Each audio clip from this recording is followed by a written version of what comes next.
So the Delta Math videos for factor by grouping, I use those instead of making my own because he did a perfectly decent job of explaining. He also does a perfectly decent job of explaining the sum and the difference of two cubes. His explanation is on point.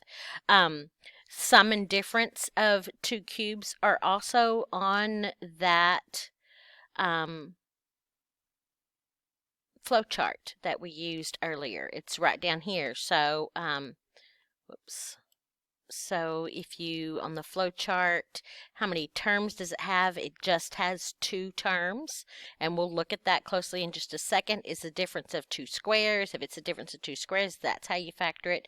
If it's not, you check to see if it's the sum or difference of two cubes. And what I have found that most students struggle with is recognizing that you see how the two terms, two terms, two terms, two terms. What they don't recognize is that list of perfect cubes. So you might want to make you a list of perfect cubes, and that comes from saying 1 cubed equals 1, 2 cubed equals 8, 3 cubed equals 27, 4 cubed, I believe that's 64. I'll check it. 5 cubed is, I believe, 125. Let me check 4 cubed. 4 cubed is 64 and 5 cubed is 125. I was absolutely right. And 6 cubed is, I don't use 6 cubed very much, but it's 216. This is where it starts getting really big. 7 cubed is 343. Really, I think that these are the numbers that you'll want to recognize most often. As you can see, those are all used over here. There's 8, there's 27, there's 8 again, there's 64, there's 27 again, and there's 125. So these are going to be the numbers that you want to recognize. This is recognize. Recognize by sight. Okay, so that just means you're going to look at it. Or is it S-I-G-H-T? Yeah. Y'all don't make fun of my spelling. Recognize by sight. Okay, so you just look at it and you recognize, that's one of those perfect cubes. You have to recognize that. And we'll get into this later. It doesn't have to be an x cubed. It could be an x to the 6th or an x to the 9th, but it does have to be a power of 3, and right now it's probably going to be an x cubed. Then there's a formula, and that's all there is to it. You have to simply recognize the formula. Here they are. It's not hard to remember. So here's what it's saying. So whatever these two numbers are, you have to know the roots of those numbers. And if you rewrite them like this with the cubed, then it's easy to recognize the root. In other words, x cubed has x as a root, and 8 has 2 as a root. Okay, so if I rewrite this, x is the root, and it's raised to the 3rd power, minus 2 is the root of 8, and it's raised to the 3rd power. I've now rewritten this so that it matches this. And what they're telling me right here is that what goes in the first parentheses are the roots of those perfect cubes. So you put the root right here, use the same sign, and put the other root right there.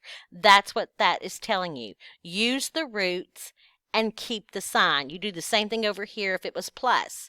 You use the roots in the first parentheses and be sure you keep the sign. Now in the second parentheses, what you're going to do in that second parentheses is always going to be a trinomial. That means you've got 3 terms. The first term is always going to be the first root squared. So take this number, whatever it is, and square it. The second term, first of all, is always going to be the opposite sign of this. If this is minus, you're going to put plus. always. If this is minus, you're going to put plus. If this is plus, you're going to put minus. So the second term is always the opposite sign. Then the second term is the product of these two roots. Multiply your roots together. 2 times x is 2x. And then that's what it says. Multiply your two roots together. A times B. Multiply your two roots together. A times B. And then the last term in that trinomial is always going to be the square of this number. And since you're going to be squaring it, -2 times -2, that number should always be positive. And then you're done. This problem right here will never factor more. It will never factor again. It's always going to be an unfactorable trinomial. And you're done. The answer, the factored form of that x cubed minus 8 is x minus 2 times x squared plus 2x plus 4. So what do you need right here? You need the root of x cubed, which is x. You need the root of 27, which is 3. Make the signs match. Square the first term.